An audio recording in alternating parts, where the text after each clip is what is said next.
Το γεφύρι του Κόκορα είναι από τα μεγαλύτερα και ομορφότερα. Η χαράδρα του Βίκου, η οποία ξεκινάει από πάνω το χωριό Βίκο, διασχίζει μερικά χωριά. Εδώ πιο πάνω είναι το Κουκούλι, η Κήπη, το Καπέσοβο και Τσεπέλοβο. Διασχίζει μέσα από αυτά τα χωριά και συνεχίζει από εδώ, από το γεφύρι του Κόκορα. Είναι 1,5 ώρα πεζοπορία μέχρι τη Βίτσα.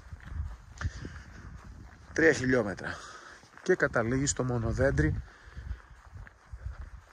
Αυτό είναι το φαράγγι του Βίκου. Μπορείς να κάνεις ένα μικρό κομμάτι και να μην το κάνεις όλο. Είναι 20 χιλιόμετρα από τα μεγαλύτερα φαράγγια στον κόσμο. Έχει γραφτεί στο βιβλίο Guinness ως το βαθύτερο. Σε κάποια σημεία είναι και 900 και 1000 μέτρα.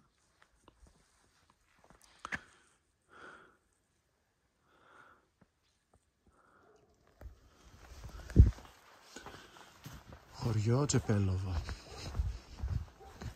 13 Δεκεμβρίου, καθημερινή, και το χωριό είναι άδειο. Είναι όλες οι καφετέριες και τα εστιατόρια κλειστά. Απλά περιπλανιόμαστε μέσα στα στενά και αργότερα θα ψάξουμε κάπου, έστω αν βρούμε ένα ανοιχτό μεσβεδοπωλείο, να φάμε κάτι.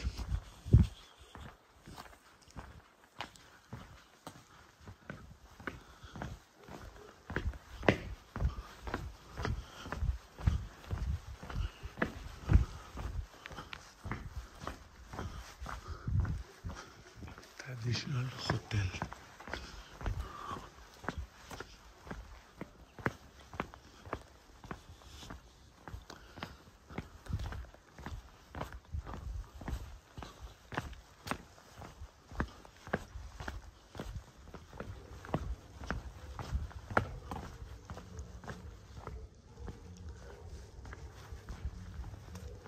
Πλατεία Τσεπέλοβου. Σχεδόν όλα είναι κλειστά.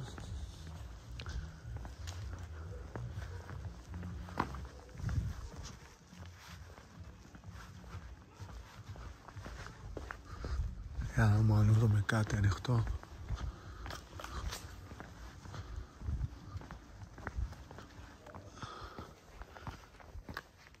Και η πλατεία του Καπέσοβου. Χειμώνα. Όλα κλειστά. Κανείς κάτοικος στο χωριό.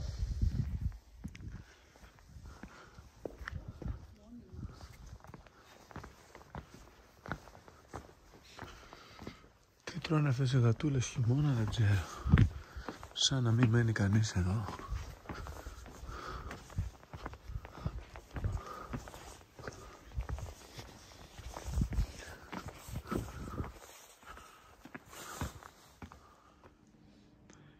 Και ο τελευταίος μας προορισμός για σήμερα είναι η Αρίστη. Εκεί κάτω βλέπουμε το Ισάκι που ανεβαίνει στο Πάπικο. Ο καπνός που έρχεται από εκεί πέρα είναι το Πάπικο. Και στο βάθος βλέπουμε και το καταφύγιο της Αστράκας. Και από εκεί πίσω είναι η λίμνη Δρακόλιμνη. Εδώ κάτω στην Αρίστη είναι το γεφύρι της Αρίστης που κάνουν και τα ράφτινγκ το καλοκαίρι και φαντάζομαι και τώρα μπορεί να τα κάνουν γιατί θα έχει νερό. Ένας άλλος πανέμορφος οικισμός.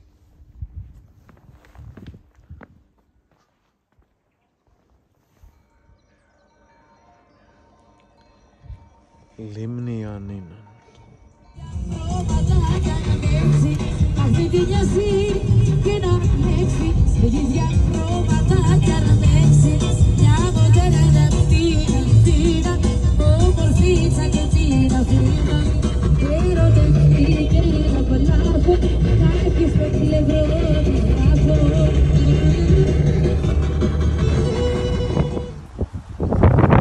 Βυζαντινό Μουσείο Ιωαννίνων.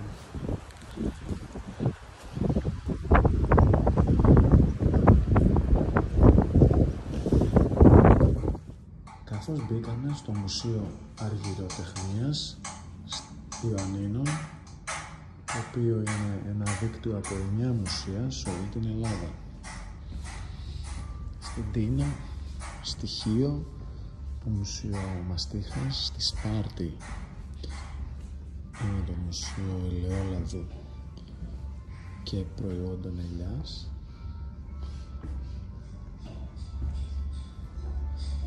Και είμαστε μέσα στο κάστρο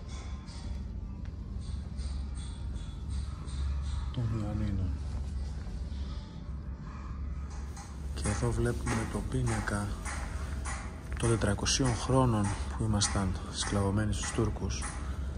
Το 1330 οι Τούρκοι παίρνουν τα Ιωάννα. Στη συνέχεια, μετά από 200 χρόνια, λόγω του ότι δεν μπορούσαν να κατέχουν γη, οι Γιαννιώτες στρέφονται στη βιοτεχνία και στο εμπόριο.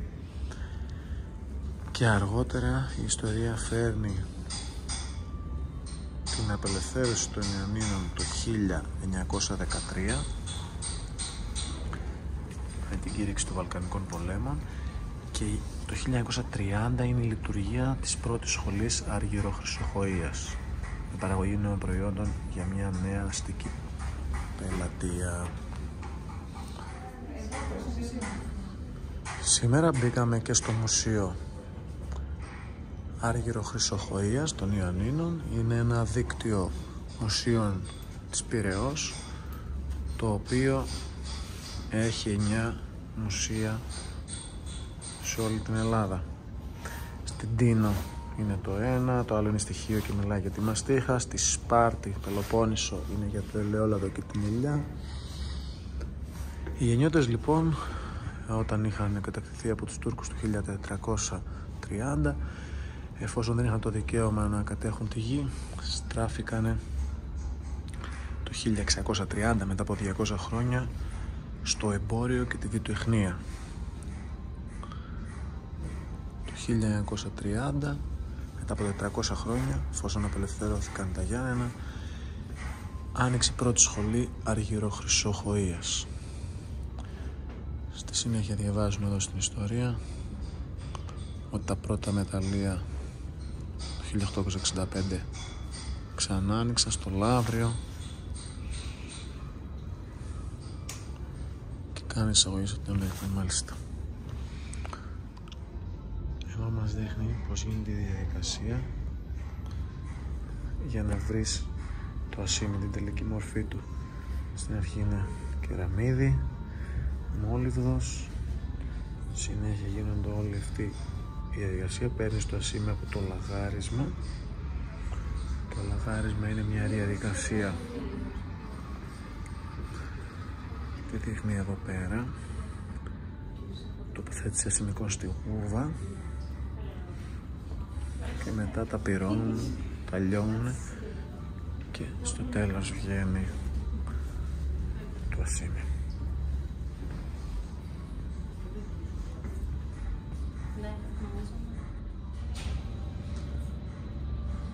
Εδώ περιγράφει η διαδικασία πως φτιάξανε αντικείμενα. Έχουμε τα σημικά μαχαιροπύρουνα.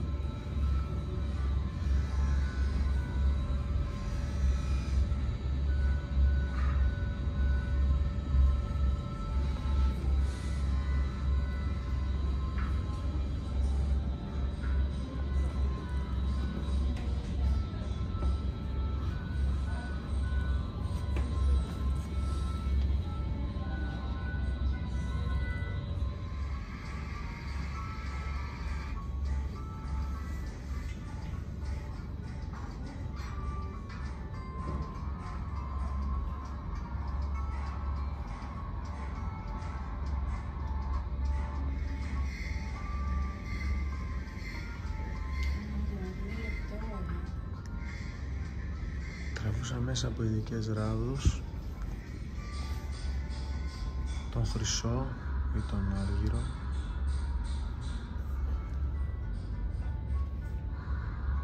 οι ιδιότητες είναι η όλη κοινότητα να τραβηχτούν με σίγμα. Τα καλώδια είναι χάλκινα.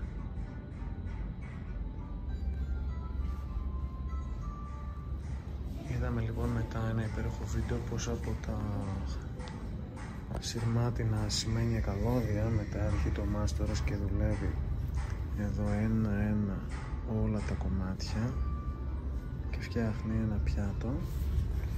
Δείτε τι λεπτομέρεια έχει, πως το φτιάχνει κομμάτι και βάζει ένα-ένα όλα αυτά τα μικρά στρογγυλά κομματάκια μέσα και στο τέλος είναι το πιάτο και ένα άλλο υπέροχο κασιλάκι. Πόσο λεπτομέρεια έχει.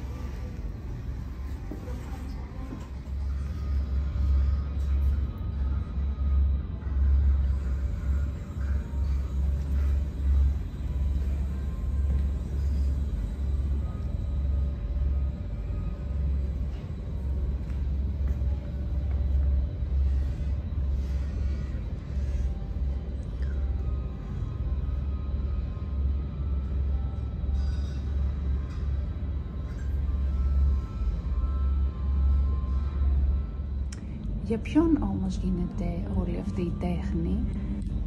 Φυσικά για τους εύπορους πολεμιστές κάθε κατηγορίας, εθνικότητας και θρησκείας, εφόσον στα Γιάννενα συνυπάρχουν διαφορετικοί πολιτισμοί.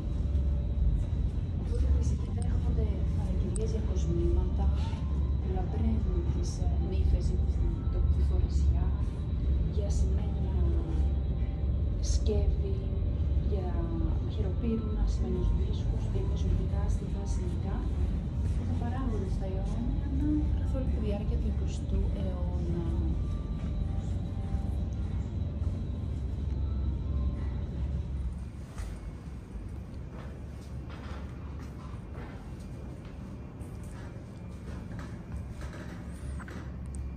Κορώνες.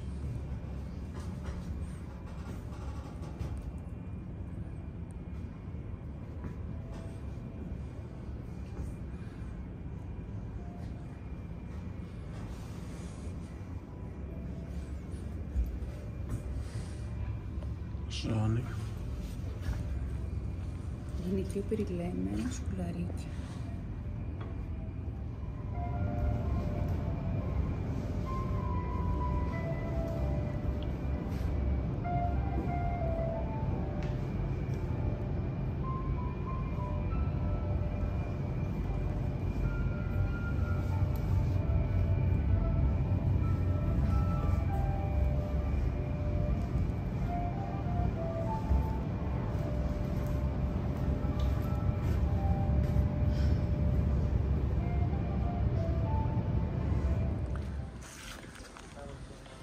Λίμνη Ανίνων. Άλλη μια φορά με ομιχλώδης τοπίο, μελαγχολικό. Στο βάθος εκεί αριστερά μόνο διακρίνουμε κάποιες ακτίνες του ήλιου. Θα μπορούσε να χαρακτηριστεί και μια άλλη πόλη του εξωτερικού.